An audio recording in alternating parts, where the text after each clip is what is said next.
Good morning, afternoon, evening, wherever you are. Welcome to NerdTube. And it's time to talk about Peacemaker Season 2, Episode 3.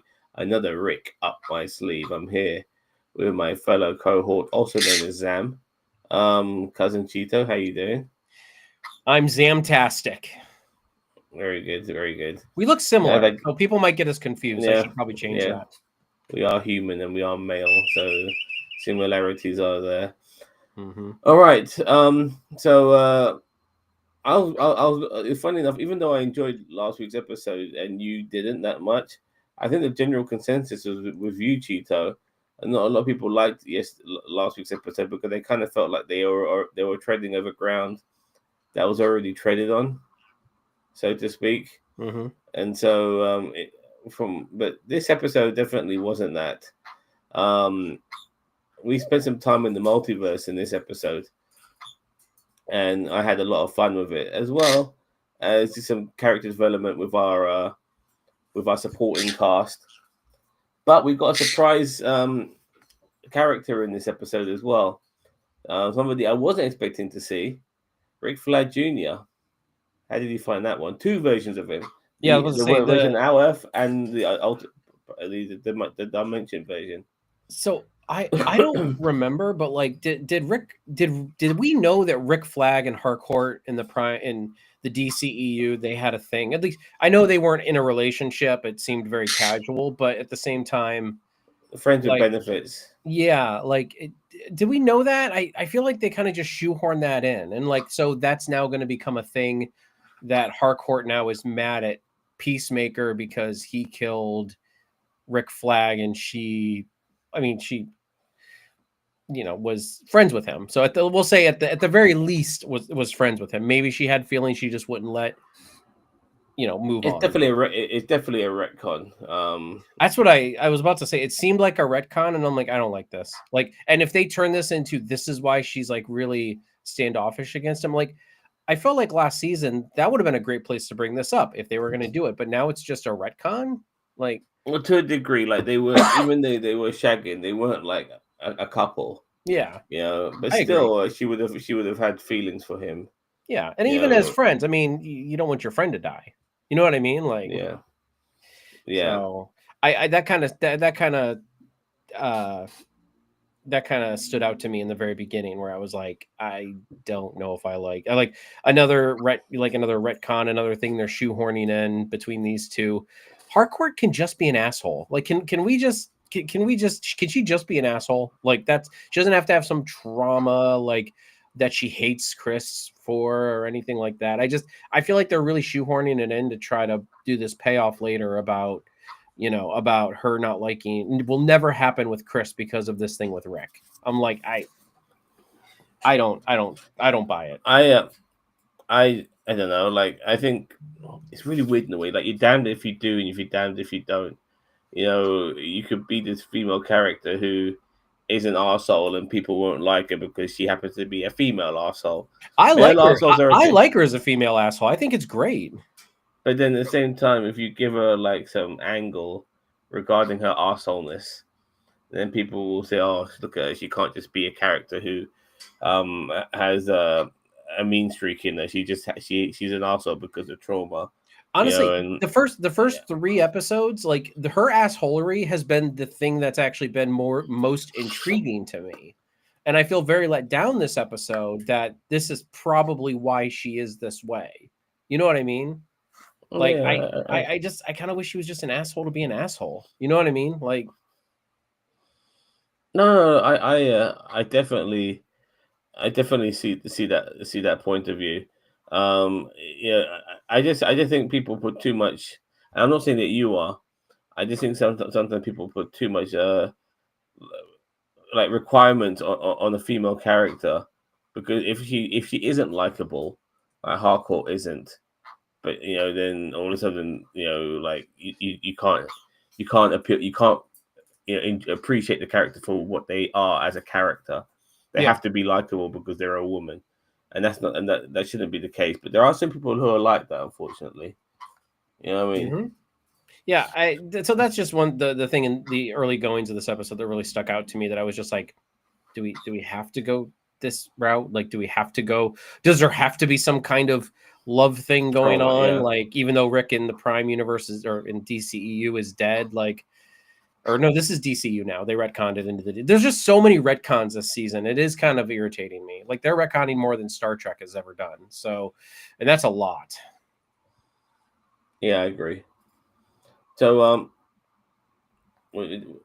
we begin this episode with the aftermath of the party from the night before, and our boy Chris wakes up in the bedroom of his doppelganger, and his brother's trying to wake him up and stuff. And it, regarding like this universe, like we already find out, you know, his doppelganger did have some issues with drugs, maybe painkillers, God knows what.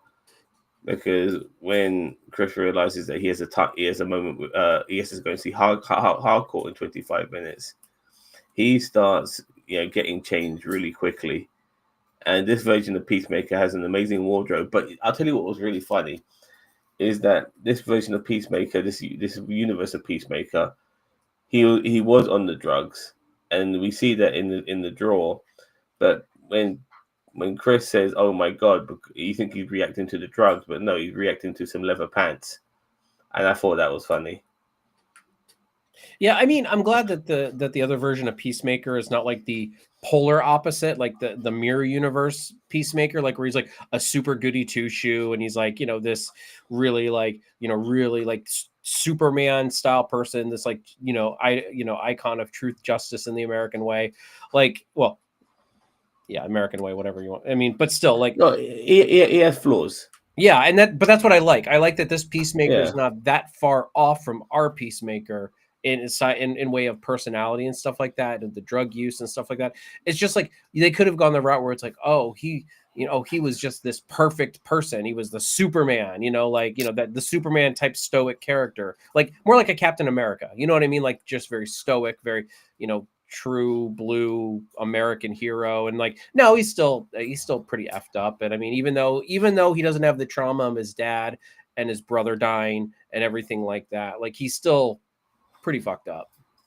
yeah. I think he has the trauma of being like the main guy, like, you know, and being part of this trio and Mm. being, you know, that's the trauma I think he would have suffered, you know, if anything, performance and all of that, then growing up and tribulations and all of that. Because it's insinuated that also he was a big, like, just he was shagging around, as you would say, like even on Harcourt, like, so. And I mean, again, like, not that I encourage that, but I'm just saying, like, it's good to I was afraid that Peacemaker was going to be like this really good stoic character. He was yeah, like he's so popular in this universe, and I'll get to more of that in a second. But he's so popular in the universe, he has women pretty much throwing themselves at him, which is not the same and he only, and Chris only realizes this once he's in this universe. But back at home, it's not necessarily like that. But regardless, he's in this universe now. He's getting ready, and he goes on his peace bike or whatever it's called. He The finds P, out, I think he called it the P bike. I'm like, really? yeah, Or P and cycle. It was the P cycle. That's it. and he's trying to get answers of where what everything is in this universe by playing stupid games with his brother initially. But once he realizes that that Harcourt works at Argos, um, he makes a beeline there. But then as he's driving along, like he's a proper celebrity as well. Like the people absolutely love him, you know, and like women are showing their tits for him. And this one kid, he like really happy to see him, but then he just gets overly emotional. You know, he's proper John Cena mark. You know, overly emotional and I know, starts right? crying and stuff like yeah. It's so funny. I think there was a really good like joke that could have been there about Make a Wish, like not making fun of Make a Wish, but like making fun of the fact that John Cena's done like the most, or at least somebody could have been like, oh, thank you for doing all those Make a Wishes, like this universe has done like so many Make a Wishes, like Yeah, just referencing John Cena's True Blue, like Make a Wish, uh, uh, you know, stuff that his accomplishments in Make a Wish in the real life, but yeah.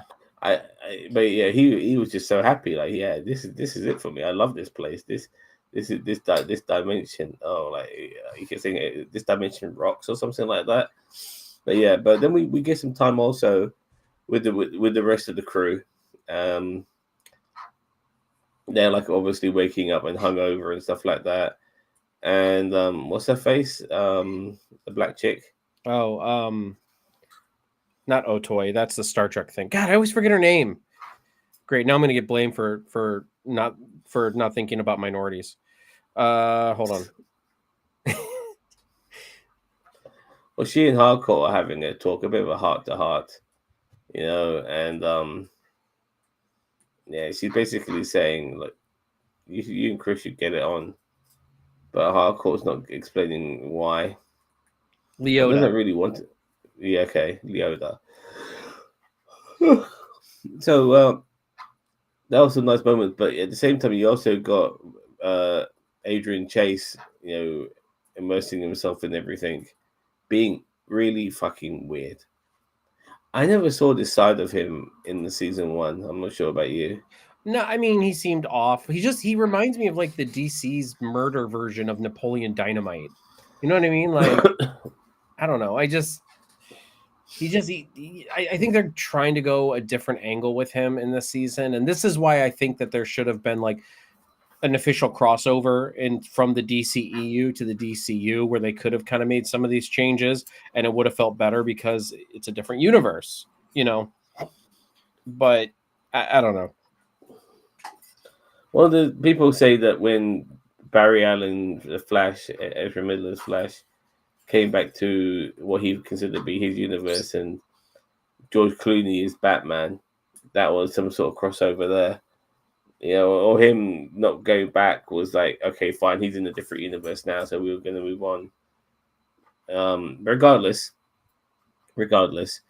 um, well, we get Argos as well. They're ready now to take on Chris's house, and I noticed before they introduced him, Michael Rooker in the background.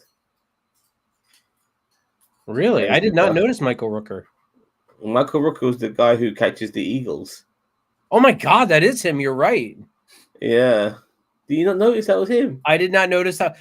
This week's The episode, eagle I've been hunter. running around. I had to watch it on my phone, but no, I know the guy you're talking about. I just didn't realize that was Rooker. Yeah, it was funny because they had him in the background, well, not talking, as Argos were preparing.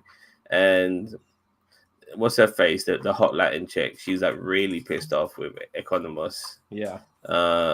Because like, why didn't you tell us that he had like a killer trained bald eagle, killer trained duck, and that idiot with the bird blindness was told it wasn't a duck, it's a fucking bald eagle. Yeah, again, this guy right here is going to be my Palia from Strange New World. Every time he tries to land a joke, I just want to gouge my ears out, like the guy. Apparently, he's quite a popular comedian in America. This guy. And I'm not saying I'm just saying his part in this is just No, that's fine. That's fine. I'm just yeah. saying, like I don't know him, but I was watching Angry Joe's review of this, and they like this guy for some reason. I think he's cringe personally. Yeah, You well, know? at least the characters. I don't know. I've seen him before in other things, and I haven't really not liked him that I can recall. But like this role here, just like I wanted to do the pencil thing that Peacemaker did to the one guy, just to my ears every time he talked. I'm just like, Yeah. Well, yeah, no, I just the bird yeah. blindness thing is dumb, and he's already rubbed me the wrong way, and like the killer duck thing, I'm like, okay, like this is again, it's the James Gunnisms kind of just getting out of hand, and Well, look, it's just you're gonna get the ism of it at some point. You might not necessarily notice it, but then there's a moment where okay, fine, this is where his trademark, his signature is right there, and it's that shit there, you know. So all right, so let's forget about the rest of the gang and Exomos and Argos in our world. Let's just fully concentrate on Peacemaker. So he goes to meet Harcroft in his world, and we come across Rick Flag in this world, and he's a doofus. He's an absolute fucking doofus who's got it. He's got the hots for hardcore. Well, I think And they're in a. I think her and Rick. I think Harcourt and Rick Flag are in a relationship in this universe. I wasn't picking up on that, to tell you There the was truth. there was one part of a conversation where she's like, "Well, at least and she was talking about Rick Flag. That is, well, at least he's not going to go and Yeah, sleep around on me and everything." yeah, but I didn't fully felt convinced at the same time. Well, yeah, You know, she's definitely got eyeballs again for Peacemaker because yeah, so yeah. I wasn't 100% convinced. If she really was with uh with Rick Flag Jr. So, by the way, I wanted to ask you: is Rick Flag Senior uh, an actual character in the comics? Is there no, two Rick I Flags? don't believe so. I'm not 100%. I can look that up, but I believe they created Rick Flag Senior because they killed Rick Flag Jr. So, and that's Yeah, why fair they enough. casted older with Frank Grillo for Rick Flag Senior. So I'll double check and make sure he may be a character in the comics. I know Rick Flag has always just been Rick Flag. I've never heard of a Yeah, senior or a junior. I also think at the same time that Junior and Senior could be an amalgamation of just Rick Flag in the comics, depending on what take Hmm. they might go with. So I believe so because okay, I think Rick Flag, like, if I remember in the comic books, he was.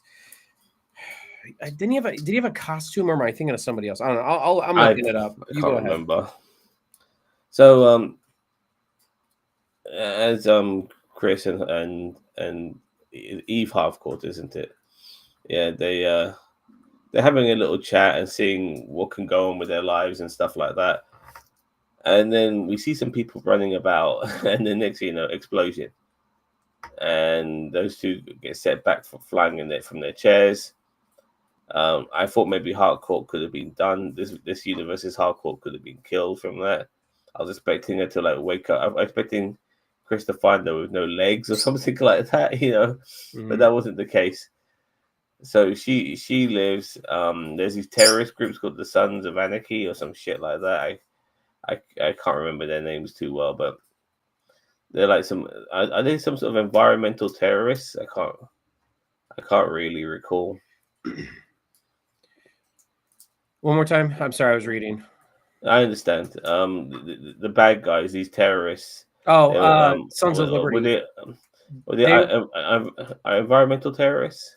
No, they were. Did you Supergirl season 4 or 5? I believe. Remember what was his name? Oh God, what was the villain of? Manchester Black, Manchester Black, No, the other villain. Manchester Black was in that season, but like there was another guy that was in that season. Dragon, Dragon something. No, that was later, and that was in Arrow, I think.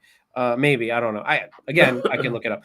Just to answer the other question, yes, Rick Flag was originally a one character, but then after they retconned it that he's now two characters, and even in the comic books. So, but he was originally a single character.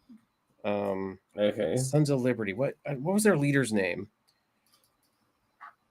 It was actually a really good villain, like in Supergirl. I actually really liked that season. Black Mask, maybe. Yeah. No, not Black Mask. I know he's a Batman villain, but it's DC in the day. Um.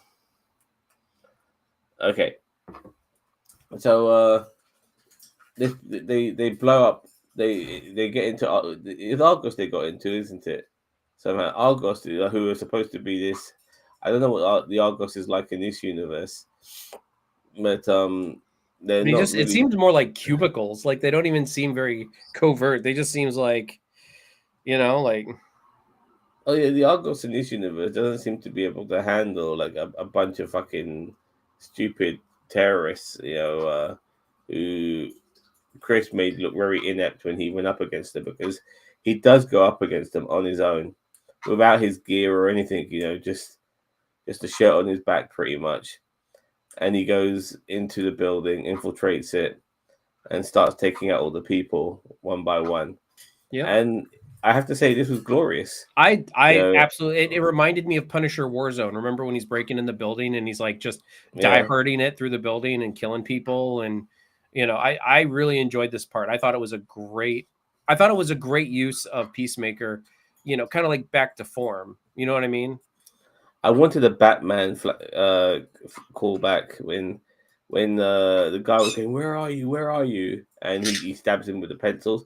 I really wanted him to say "here," just like from Batman Begins with I wanted, you know what I want? I wanted him to do that, and then like when the dude like he pulls the things out and jumps down, he goes, "Fuck Batman."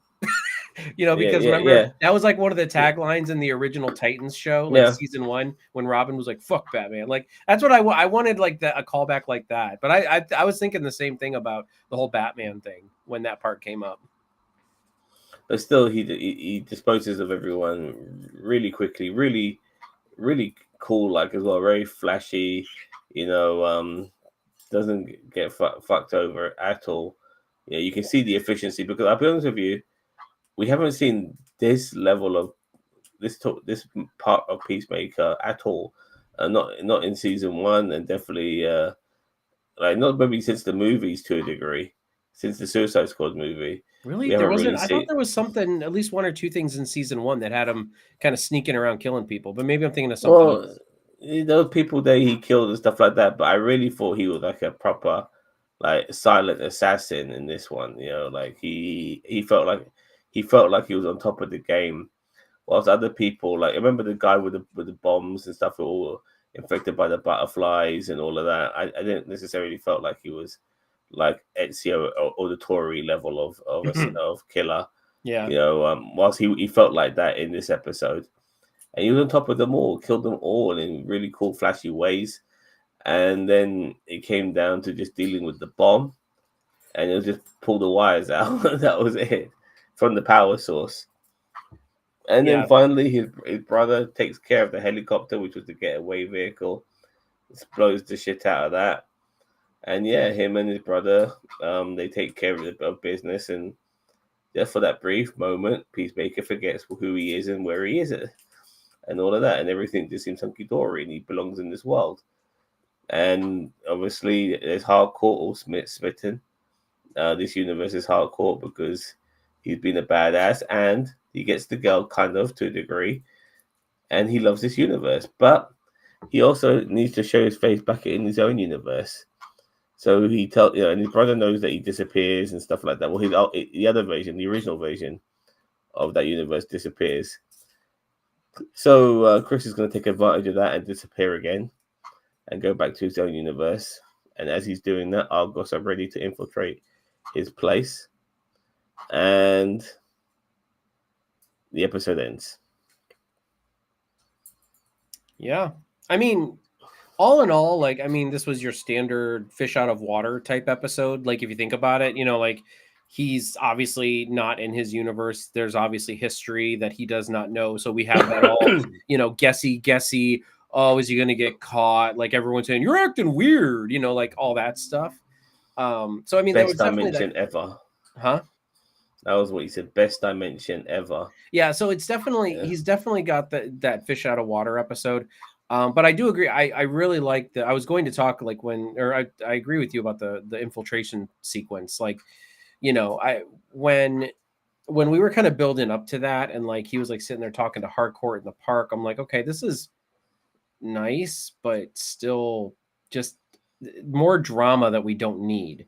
And then when like the Sons of Liberty showed up, I said, okay, this has potential to be something. And I was really hoping James Gunn was not going to play it for laughs. I was hoping he was going to go all in on it, which he did. So again, I He can did, but complain about some things with James Gunn, but then other times James Gunn goes all in. there is a humor aspect to how he does everything as well. Like, killing the guy with the pencils, pulling at the wires, and all of that. Funny kills, to a degree. Like when he put the axe in that guy's head, I think the guy said something which Yeah, I thought was kind of amusing. I can't remember what at the time, but at the time I thought it was funny. So he can't get away from himself, but still it was executed, as you said. It was executed literally, pun intended. Very well. So I agree.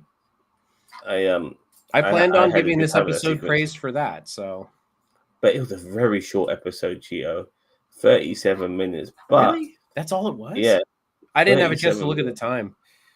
37 minutes, but it did what it had to do in that time. Mhm. You No, know, I agree. I sometimes like if you get a 50-minute episode, but it feels like it's drawn out. Like if you need 50 minutes for an episode, I'm okay with that, but make it count. Like if this episode only needed the time that it needed, because I think honestly, if it would have gone any longer, it would have drawn on, and they wouldn't have really added more action. I think they would have added more of the alternate universe shenanigans, which I didn't feel like we got a perfect amount. You know what I mean? Like we got a perfect amount of the fish out of water. It didn't drone on too long. The hardcore thing stuff kind of drove, like with the puppy and everything. I was like, okay, I guess. You know what I mean? Like, that was part of the humor. yeah, a little bit, but it was kind of at that point I was sitting there thinking, okay, what are we doing? Like, what's the point? Like, let's get to this. Yeah, exactly. And seeing Rick Flag Jr. in this was the first of many, I believe, cameos to come our way during the course of this series. So I'm hoping we see Superman.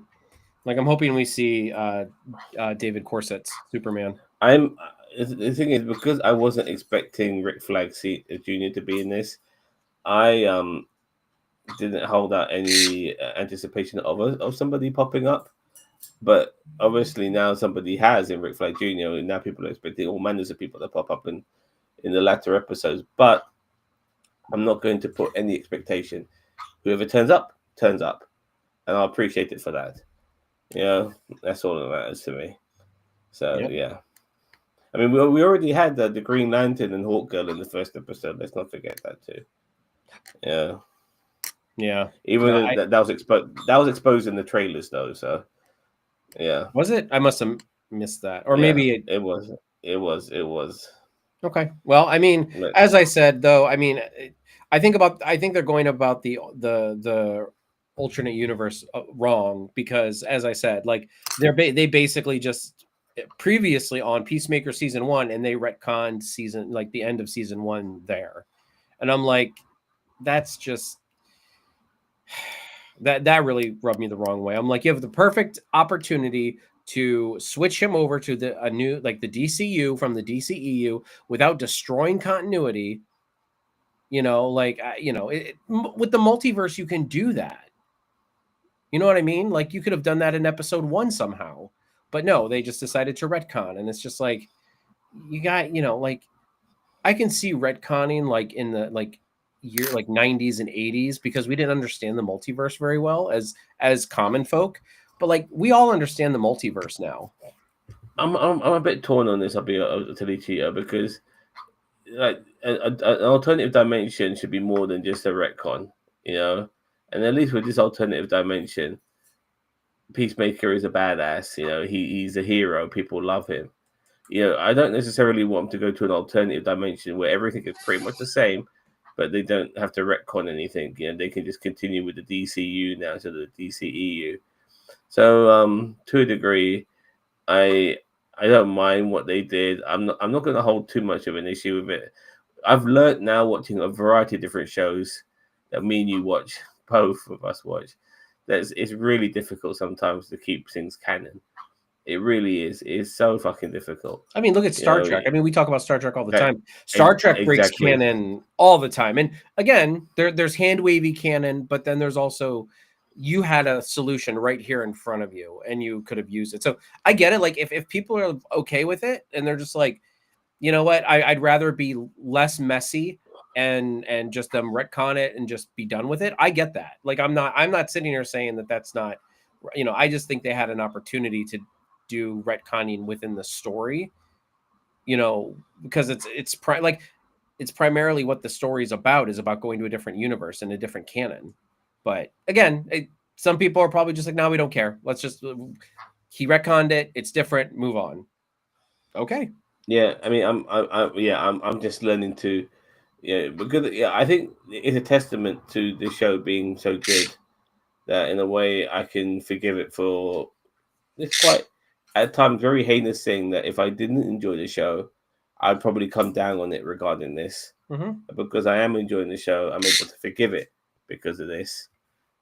So Well, and that's I how mean I that's look at it. about media. Media has to earn grace before it can earn, like our patience. I get it. Like Peacemaker has earned a lot of grace with us because season 1 was great, Season two, the first two episodes, one's a hit for me. One was good. The second one was not so good. And I'll let you know what I think about the third one here in a little bit. But but I get it. Like, as I said, I think Peacemaker has earned a lot of grace with me just because of season one and how well they did. Yeah, fair enough. Well, I think we pretty much covered all our bases with this episode. Let's mark it out of 10. What are you going to give it? I'm going to give this week's episode, I'm going to give it an 8. Just because, again, like I did feel like one or two moments were like drawn out, but I don't think it hurt the episode that much. The Die Hard sequence towards the end I thought was fantastic. I loved it, every minute of it. And I think that's what this show needed, like this season needed, because we're 3 episodes in and we really, like, you're right, we haven't had that like action sequence that shows John Cena just being an absolute badass, and we had that here. And yeah, I mean, yeah, I'm gonna give it an 8. It was a really good episode. I'll give it that. I think it's probably my favorite episode this season so far. Yeah, I'll close to giving it a 9, but I think I'm gonna stick with an 8. I think the reason I'm giving it an 8, I think the episode was too short. Being at 37 minutes, I don't like my streaming episodes to be especially shows which I like to watch. I think the minimum for you to be 45 minutes personally. That's what you should be giving us regarding this particular show. I'm also not happy with the use of some of the background characters, so the supporting cast. I don't think they feel like a fifth wheel at this moment in time. Like Vigilante feels like useless, absolutely useless. And I know, and I agree with you 100%, especially like spider jokes and stuff like that.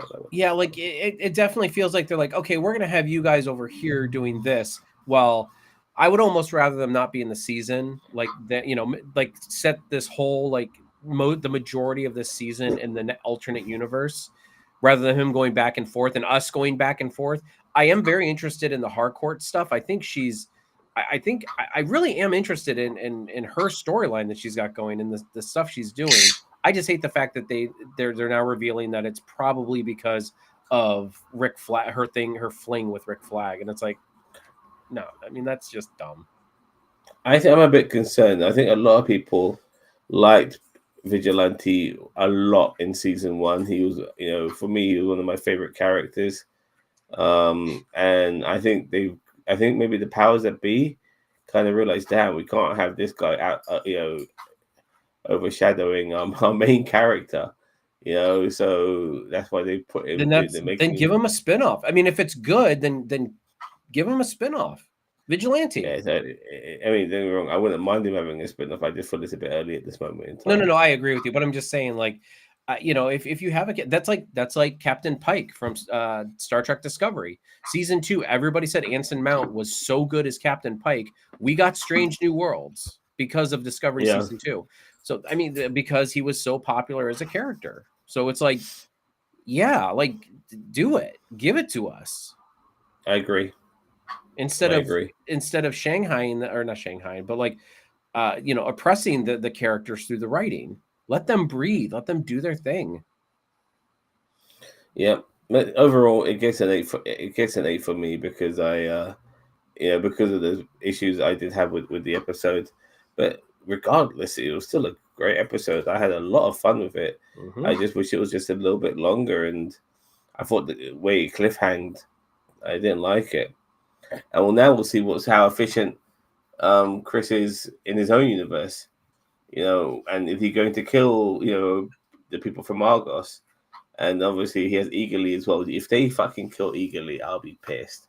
I am so worried. They got the Eagle Hunter now. So I personally think Eagerly is going to take him to school. This Eagle Hunter. I don't think this Eagle Hunter is prepared for something like Eagerly.